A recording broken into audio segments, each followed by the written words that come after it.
Hi everyone, I'm Joe and today I'm doing my first ever book unhaul.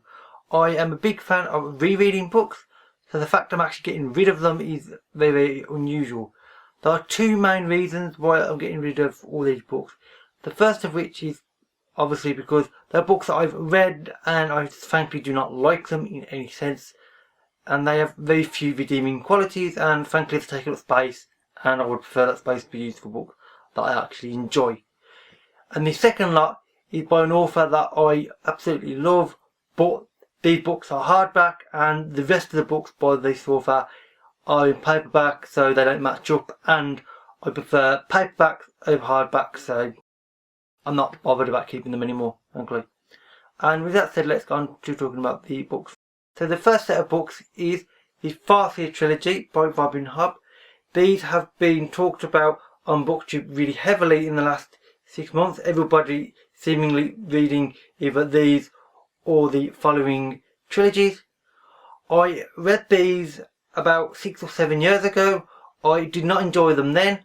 I read the first one, which is Assassin's Apprentice, at the start of this year to see if my opinion had changed. It hadn't. I hate these books, frankly. I'm not going to mince words. They seem just very negative to me and very gloomy, and I'm an optimistic person, so they really don't work for me on any level, and I just can't read them, frankly. So I'm going to finally get rid of them. And the other two books are Royal Assassin and Assassin's Quest.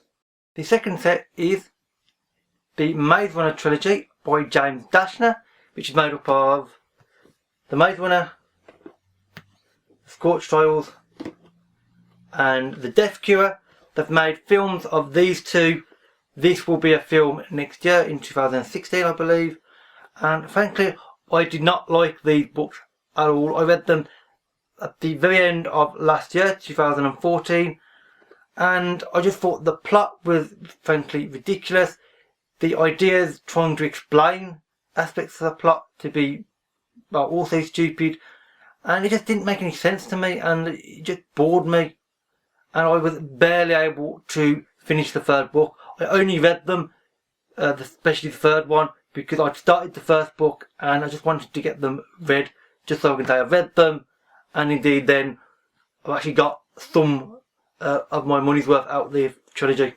The next book is Infinite Jest by David Foster Wallace.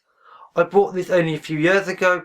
I tried reading it last year, and frankly my main thought of this book is that it's a big confusing mess. When I say big, yeah, it's massive, it's like a 1,000 page thing. It doesn't really make any sense. I didn't actually finish the book. I read about half of it and nothing seemed to make sense, nothing linked up, and frankly I had no idea what the author was trying to say, or indeed what the plot was even related to. It just seemed a complete mess, and I just couldn't read it. It was personally terrible, so I'm not bothered about keeping it anymore. The next book is The Swarm by Frank Schazing. This is a science fiction mystery type book, and frankly my thought of it was that it was almost like the author was trying to do two things. He was trying to do a big science fiction book with sort of disaster elements and some sort of mysterious creatures, but he's also trying to write an environmental and ecological paper and an academic type paper, and he sort of tried to combine them, and frankly it felt really weird and just really didn't work at all. And I sort of enjoyed parts of it, but not all of it. Actually a lot less than half, so I'm not bothered about it anymore. The next book is The First Day by Rihanna Frater. This is a sort of zombie apocalypse novel, and I can't remember when or why I bought this novel. Obviously it sounded good at that time.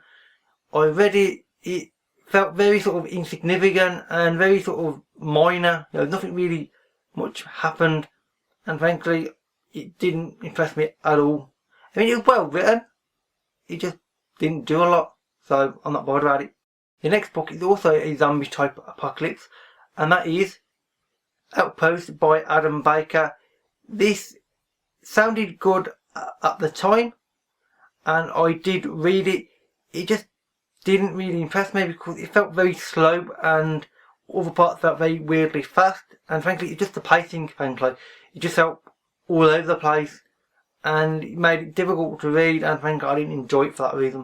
Next up is Heavier Than Heaven, the autobiography of Kurt Cobain by Charles R. Cross. This is a book that my friend bought me a number of years ago for a birthday or a Christmas present, and it is interesting and I did read it, but it's one of these books where you read it once and I'm not really bothered about reading it again. I'm not a big fan of autobiographies, frankly, and I have no reason to keep it because I know what's in it now. So that's it. And the last lot of books is actually all by the same author, and it's one that you might be surprised to see. And that is a big collection of books by Terry Pratchett. I know this seems weird because I'm a massive fan of Terry Pratchett, but these are hardbacks and I'm not a fan of hardbacks, as I said at the start. Now the books in question are The Science of Discord, which isn't a hardback but I'm not bothered about keeping. The very first Discord Companion, it's out of date and again I'm not bothered about it. The slightly updated version of the Discord Companion, which is also outdated at this point and I have no interest in it. The We Free Men, which is perfectly good but it's hardback, I don't like hardbacks. Hatful of Sky. The Folklore of the Discworld, which is one that I've actually not read but I again don't like it because of the format. Then there is The Science of Discord 2, The Globe, Thief of Time, and finally Night Watch. I have some of these in paperback now anyway, so I'm not bothered about keeping them, and frankly they're taking up a lot of room on my shelves where I can fit other books in place of. And that's it for all of the books. I'm planning to give them to a charity shop unless somebody would want them, in which case we'll have to arrange that. Leave a comment if you're interested and we'll talk and figure out if it's possible and such. And with that said, that's pretty much it for the video. All my social media links will be in the description box below, as they always are of course. And that's it. So thank you for watching and I'll see you another day. Bye for now.